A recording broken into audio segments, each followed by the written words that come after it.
a professora Jéssica para mais uma aula de Química e o assunto de hoje é modelos atômicos. Bora lá?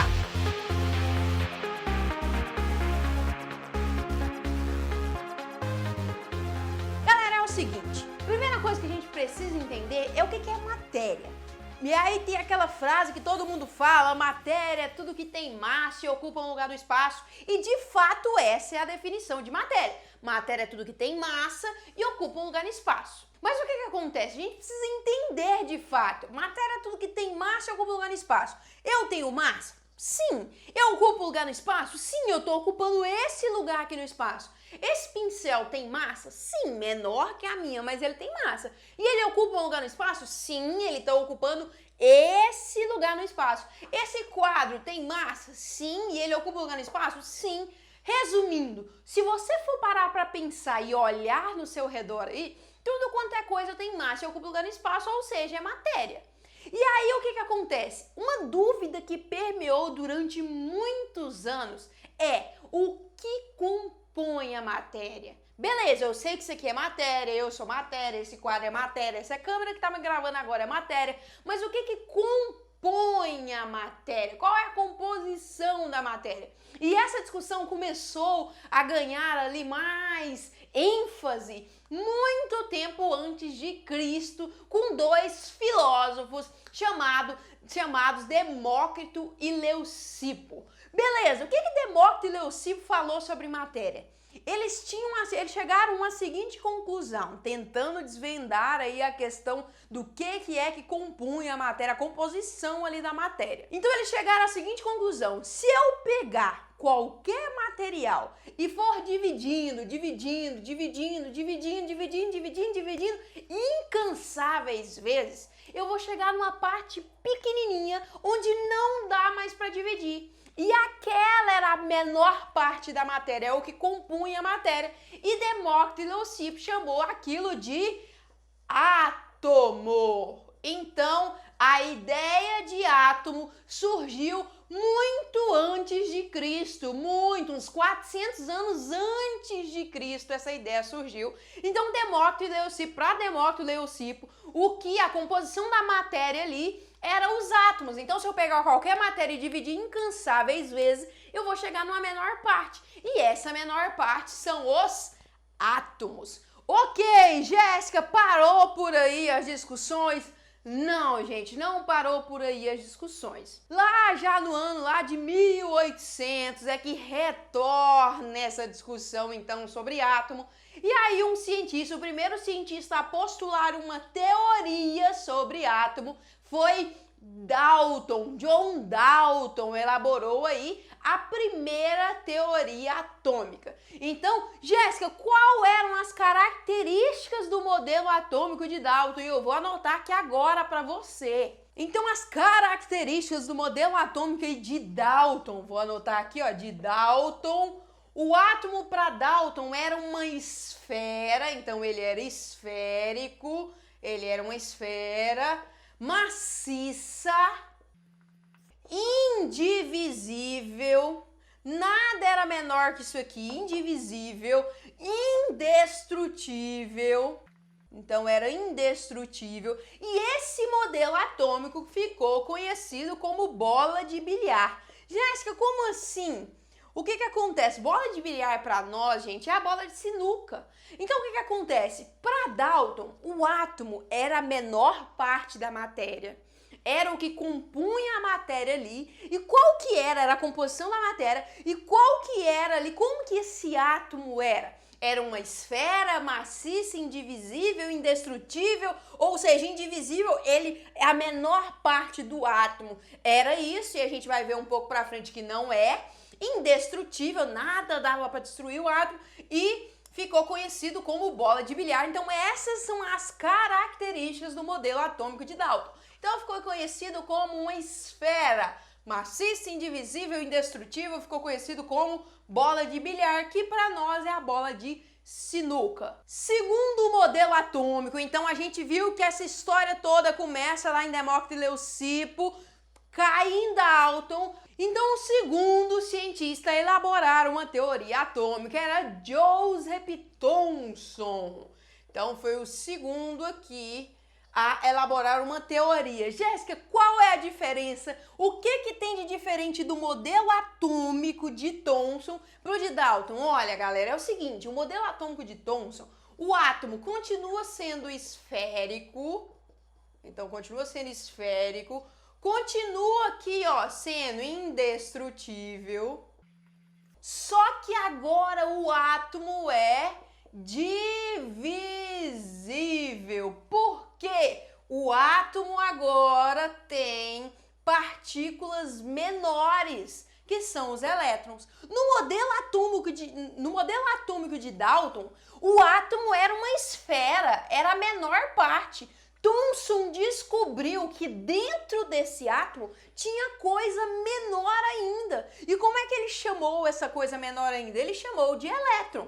Então, o que mudou do modelo atômico de Dalton para Thomson? Basicamente, o átomo deixa de ser indivisível e passa a ser divisível. E aí, por quê? Porque Thomson descobre que dentro do elétron se tem ali uma partícula ainda menor, que são os elétrons, né? Que são as partículas negativas do átomo. E esse modelo atômico ficou conhecido como pudim de passas. Jéssica, o que tem a ver pudim de passas com a ideia de átomo? Gente, é o seguinte, o que tem a ver? Basicamente, Thomson considerava que o átomo era como se fosse um pudim e os elétrons era como se fosse uva passa. Imagina um pudim cheio de uva passa para todo lado, dentro, fora. Era como Thomson imaginava o átomo. Então, o átomo seria um pudim e aí os elétrons seriam aqui as uvas passas aí distribuídas para todo lado. Então, basicamente, o que muda aqui, o átomo agora passa a ter elétrons, que é a carga negativa do átomo. Então, o terceiro cientista a elaborar aí uma teoria atômica foi Ernest Rutherford. Vou escrever o nome dele aqui pra gente já colocar as características do átomo de Rutherford. Então, o terceiro aqui, ó, a elaborar uma teoria atômica foi Rutherford. Quais são as características? O que difere aqui? Galera, é o seguinte, o átomo agora passa a ter um núcleo. Rutherford descobre que no meio do átomo tinha uma região muito pequena e dentro desse núcleo tem dois tipos de partículas, os prótons, que são as partículas positivas, e os nêutrons, que são as partículas neutras. E aí agora os elétrons não estão mais soltos para todo lado. Os elétrons estão numa região do átomo que se chama eletrosfera. Então, é a região do átomo que estão aí os elétrons, que é a partícula negativa do átomo. Então, basicamente, o que mudou aqui no modelo de Rutherford? O átomo começa a ter duas regiões diferentes. Um é o núcleo e a outra é a eletrosfera. No núcleo, o que eu tenho dentro do núcleo atômico? Prótons e nêutrons. Próton é a partícula positiva do átomo, nêutron é a partícula neutra, e aí o átomo também tem a eletrosfera, que é onde estão os elétrons. Esse modelo atômico aqui ficou conhecido como sistema planetário, então, ou também sistema solar, dá na mesma. Então, sistema planetário. Jéssica, por que sistema planetário? O modelo atômico de Rutherford era mais ou menos isso aqui, ó, gente. Vou tentar desenhar aqui para você. Toda vez que alguém pesquisa química, é claro que meu desenho saiu horrível, mas toda vez que alguém pesquisa química, sai esse desenho, né? Um núcleo, então isso aqui é o núcleo, e esses arcos aqui seria a eletrosfera. Aqui seria o núcleo pequeno, e aí o que tem dentro desse núcleo? Prótons e nêutrons. E na eletrosfera, onde é a eletrosfera? Esses arcos aqui, ó. E aí os elétrons estariam aqui. Então, basicamente, era assim que se representava aqui o modelo atômico de Rutherford. Jéssica, por que planetário? Porque o sistema planetário é o Sol no meio e os planetas girando em volta? Aqui é a mesma lógica. O núcleo no meio e os elétrons girando em volta aqui. Então, esse é o modelo atômico de Rutherford. E o que muda? O átomo agora tem duas regiões, núcleo e eletrosfera. No núcleo tem prótons e nêutrons e a eletrosfera tem elétrons. E o último modelo atômico que eu quero falar com vocês é o modelo atômico de Niels Bohr. Vou anotar aqui o nome desse camarada, Niels Bohr. Então o que acontece? O que muda do modelo atômico de Rutherford para Bohr? Pouquíssima coisa. Galera, é o seguinte, o átomo aqui continua tendo núcleo. E o que eu tenho dentro do núcleo? Prótons, que é a partícula positiva, e nêutrons. Continuo tendo isso no núcleo. Nêutron é a partícula neutra. E aí eu tenho lá a eletrosfera, lá que tem o que na eletrosfera? Os elétrons. Só que o que acontece? O que muda? Bohr organiza a eletrosfera, galera, em camadas. Em camadas. Jéssica, como assim o Bohr organiza em camadas? Galera, é o seguinte, o problema do modelo atômico de Rutherford é porque o que acontece? Os elétrons, eles ficavam girando ali em alta rotação ao redor do núcleo. E acreditava-se que eles girando de forma desordenada, poderia ser que uma hora esse elétron se chocasse com o núcleo. Por quê? Porque o elétron tem carga negativa e o núcleo tem próton que é positivo. Então, poderia acontecer o quê? Esse elétron girando de forma desordenada ali, poderia ser que uma hora esse elétron se chocasse ali com o núcleo e isso seria um problema, né, galera? Então, o que acontece? Basicamente, Bohr falou assim, olha, a eletrosfera não é bagunçada. Os elétrons, eles não ficam girando de forma desordenada. Tem camada nessa coisa toda. Como assim? Vou te mostrar como é que Bohr pensou aqui o modelo atômico dele. Basicamente, gente, Bohr pensou o seguinte, o modelo atômico dele seria o seguinte. Então vamos só entender como é que Bohr organizou esse átomo. Então, como eu estava dizendo, o que acontece? O modelo atômico de Rutherford, os elétrons giravam ali de forma desordenada na eletrosfera e podia ser que uma hora chocasse isso no núcleo. O que Bohr fez? Olha, é o seguinte, aqui a gente tem o núcleo. O que tem dentro do núcleo? Eu vou até colocar aqui, ó, dentro do núcleo tem lá os prótons e os nêutrons. E aí o que acontece? Então tá aqui, ó, prótons e nêutrons fica aqui.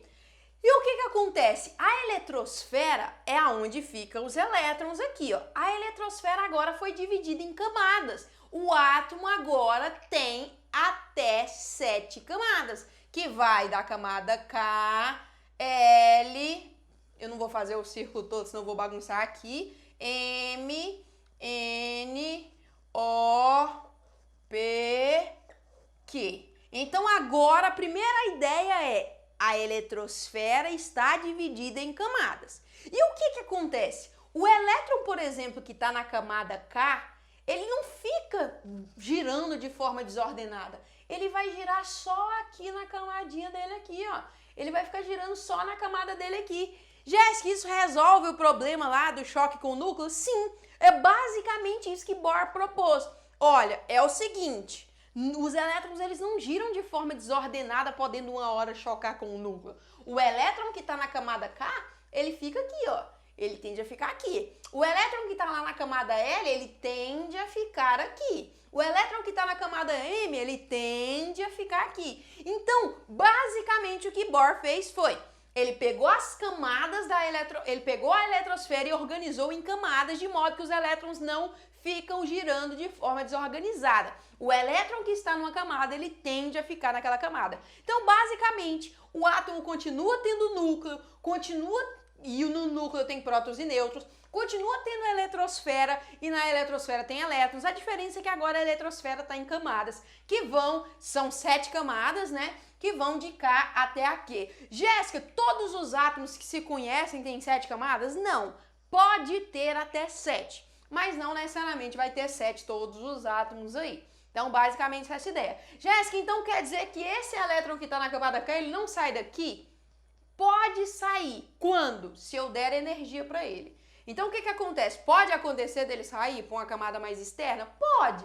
Eu vou aqui, ó, dou energia para esse elétron, ele tende a saltar para cá. Só que o que acontece? Ele vai tender a perder essa energia que ele ganhou de novo e vai tender a voltar para cá. Mas isso nunca vai acontecer, por exemplo, dele tender a chocar ali com o núcleo, como era a ideia de Rutherford. Então o elétron que está na camada K, ele tende a ficar na camada K, a menos que eu dê energia para ele. Se eu der energia, o que vai acontecer com ele? Vai acontecer o que a gente chama de salto quântico. Ele vai para a camada de cima, ele fica lá um pouquinho, só que ele volta. Então, basicamente, essa é a ideia aqui. Então, basicamente, o que muda aí, gente? Galera, para Dalton, primeiro aqui, Dalton, o átomo é uma esfera maciça, indivisível, indestrutível, conhecido como bola de bilhar. Segundo, Thomson descobre elétron. O átomo agora tem um elétron. Terceiro, Rutherford, átomo agora tem núcleo e eletrosfera. No núcleo tem prótons e nêutrons e na eletrosfera tem elétrons. E o último, Bohr, o átomo continua tendo núcleo e eletrosfera. No núcleo tem prótons e nêutrons, na eletrosfera tem elétrons. A diferença agora é que a eletrosfera está organizada em camadas e o elétron que está numa camada, ele tende a ficar nessa camada, a menos que eu dê energia para ele, e aí ele salta para a camada de cima, mas ele tende a voltar e ficar quietinho aqui, mas chocar com o núcleo ele não vai. Então, basicamente, essa foi toda a trajetória que a ciência fez até que se pudesse desvendar qual é a composição da matéria. Então é isso, galera. Espero que vocês tenham gostado da aula, entendido essa aula. Se não entendeu, assiste novamente. Então é isso, hein? Até a próxima!